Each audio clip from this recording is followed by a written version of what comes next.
Hi, Brett here, and I'm gonna do a follow-up video to the one I posted yesterday about why people like videos on YouTube and don't like videos on YouTube, and or just ignore the like button on YouTube. And we talked about entitlement and how people consume and learn from, but then they don't like the video, and just the whole mentality of that. And I had no intention whatsoever of doing a follow-up video, except for I went to the dentist this morning and had an incident that really hit me hard in not a good way. And I thought, I'm going to do a follow-up video. So if you notice, the title of this video is the No Random Acts of Kindness Challenge. And this is a challenge for 1 week. And I am so hoping people take this challenge and participate in this, so that if we have, 50 views, we have 50 people participating, because why wouldn't you want to participate in a challenge that will only help you and others? I'm doing a workshop called Get Over Yourself, and this is not part of that workshop whatsoever. It's not part of the notes, anything else that I know of. I mean, it's not, I'm working on this, but it's not part of what I'm planning on teaching. It's pretty much done anyhow. This is not part of that, but I will tell you, one way to get over yourself is to help someone else. So let me get into a few things and why I'm doing this challenge. And if you notice, it says No Random Acts of Kindness Challenge. You say, what is wrong with random acts of kindness? Absolutely nothing. Random acts of kindness are wonderful. They are a surprise. They are encouraging. They are sweet. They are endearing. They're wonderful. So this is not against doing random acts of kindness. This challenge is, and I'll explain what I mean by that in a minute. You say, what is a random act of kindness? If you're going through the drive-thru and the person in front of you pays for your order. I've had that happen to me. My wife's had it happen to her. We've done that for others. The thing is, it's a thing that just kind of hits you, at the moment in time. And what the problem with random acts of kindness, and this is the only problem, is that they are random. In other words, they're sporadic. They're not a habit. They're not consistent. It's just here and there, which is wonderful, but it could be better. So when I say this is a challenge of no random acts of kindness, what I mean by that is purposeful, thoughtful, conscientious acts of kindness challenge for 1 week.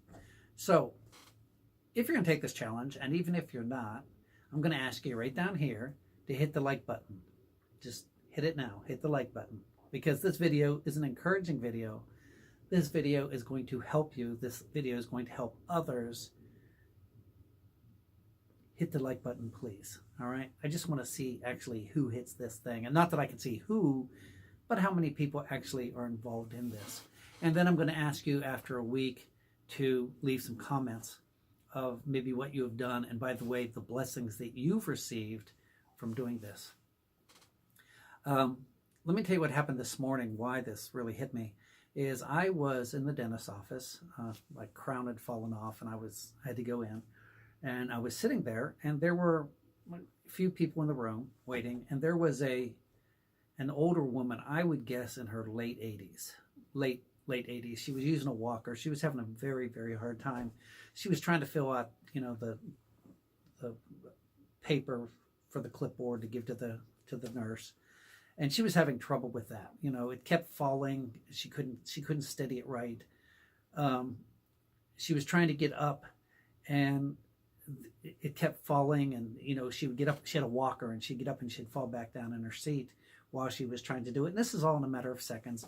And I stood up and I went over to her and I just said, "Can I put the clipboard up there for you?" And she said, "Yes, thank you." And she said, "But I have to get up and talk to them anyhow." And I said, I understand. And I took it, and she said, "Thank you." And then I sat back down again. And I'm sitting there, and I got a phone call, and I'm on the phone talking, and she gets up, and I'm assuming she went to use the restroom because she had to go through the back door or through the front door to get to the back. And usually if they call you, they stand there and hold the door open for you. And that's not what happened. So she's working her way over, and there are 3 or 4 of us. We're all watching her. And then she starts trying to open the door. But as she opens the door, she's hitting the door with her walker. And she's struggling. You know, she's trying to open it, trying to get through. And I was on the phone and slightly distracted. And I looked around, and literally, as I was getting up, everybody's sitting there just with their hands on their lap, not watching TV, not looking at their phone, not watching looking at a magazine. They were watching her struggle and couldn't be bothered to get up and help her. Now, you say that's really nice of you. No, that's not really nice of me. That's just common sense. That when somebody needs help, when somebody's struggling, you get up and do it. There's nothing honorable about that. That should be the natural thing to do. And by the way, 50 years ago, it would have been when gentlemen were gentlemen and ladies were ladies. You know, these other people weren't old. They could have easily got up and done that. And it just really shocked me that people are sitting there watching this poor woman struggle and not willing to get up and offer her help. And, you know, they looked at me like I was like, what am I doing? You know, and I'm just, anyhow, that really hit me. And I thought, what happened to just looking out for somebody else? It's kind of a joke, and I really don't know where the jokes come from. When I'm introduced, a lot of times, it's not Brett's a great this player on hammer, dulcimer, or banjo.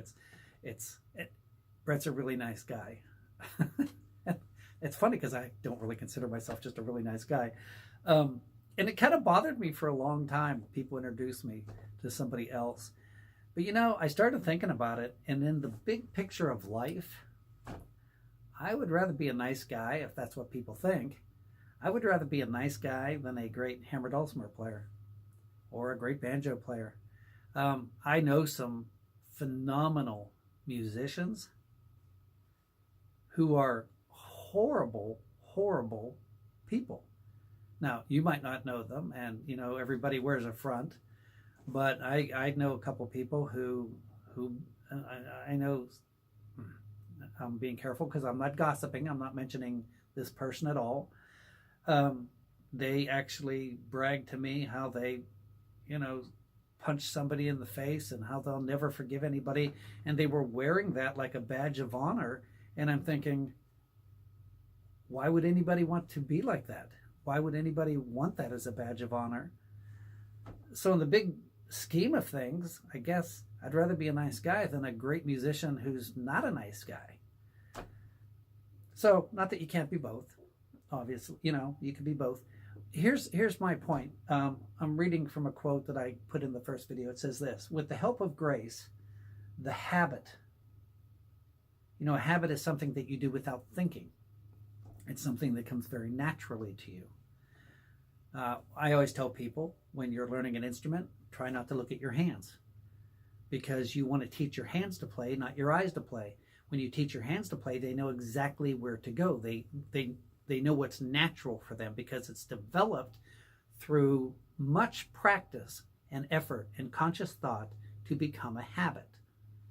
Back to the quote: with the help of grace, the habit of saying kind words, and I'm adding to the quote, and doing nice things, is very quickly formed. And when once formed, it is not speedily lost. Everybody knows that habits are hard to break. Bad ones, of course, and good ones. Because they're habits. They become a natural part of you. So here's my challenge, is to purposefully think about, consciously, with much effort, this week for 7 days, try to focus on how to help someone, encourage them, be nice to them, go out of your way for them.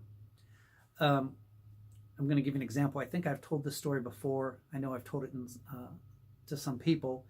One time I was driving and I cut somebody off.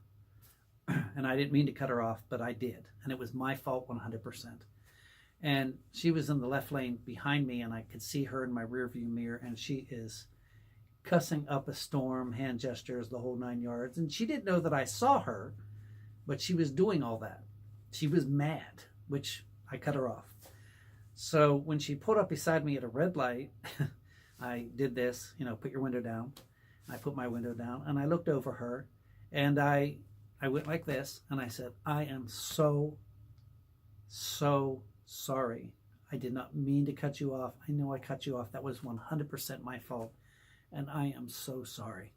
And she looked up with a huge grin on her face, and she said, don't you worry about it, sweetie. You're fine. Now, I just took a really horrible situation that was my fault and was treated very kindly. Because how many's ever cut somebody off and somebody cusses you out, and then you get mad, you get defensive. Even though you're wrong, you get defensive. All right? And so, so have I at times. What I'm saying is, to not do that, you have to consciously make an effort. You have to consciously think about not reacting that way. So, something, when you're in the grocery line and somebody's, just try it. Somebody's behind you, and let's say they got the same amount of groceries as you, but let's say, especially if they have less, let them go first. Try it. If somebody's unloading their grocery stuff into their car, offer to take the cart back for them. If somebody in your family, somebody who is down and discouraged, try to encourage them. Try to say a kind word. Try to help them. A lot of what we deal with in the music world would be a whole lot better, and my computer's acting up, would be a whole lot better if we just thought before we spoke. So pull back from the internet mentality of thinking and really reach out and try to help somebody. And by the way, not only will it be a blessing to them, I promise you, it will be a blessing to you. It will encourage you, and it will help you develop the habit of trying to help somebody else, which is a whole lot nicer way to enjoy your life than, me, or not thinking at all about somebody else. It's a conscious effort. So I'm giving this challenge. I hope you take this challenge. Please hit the like button, and please leave in the comment that you are taking this challenge, and then in a week or in 2 or 3 days or when something happens, tell everyone, and it's not bragging, it's a challenge. Tell us what you did. Tell us how you might have encouraged somebody, and then tell us the blessing you received from it, because it's a different way of thinking. It is not a random act of kindness for 1 week. It is a conscientious, thoughtful, purposeful act of kindness. So I know this wasn't a whole lot of music here. I got my instruments up. We're doing lessons every Friday, and some of the things that we're going to be putting out are obviously music related. But this has just come up, and it really came up because of YouTube, because people, just their mentality. But then, again, I had no intention of doing this. But then when I went to the dentist's office and I just watched people sit and watch this woman struggle, it just really, I thought, what in the world has happened to people today? So give you that challenge. Hope you take it. Please hit the like button. Yes, I've said it 3 times. Please hit the like button. It would be very much appreciated. It would be a great encouragement to me. And then please participate, leave your comments below, and let's see where this takes us. Thanks so much for watching, and we will see you on another video.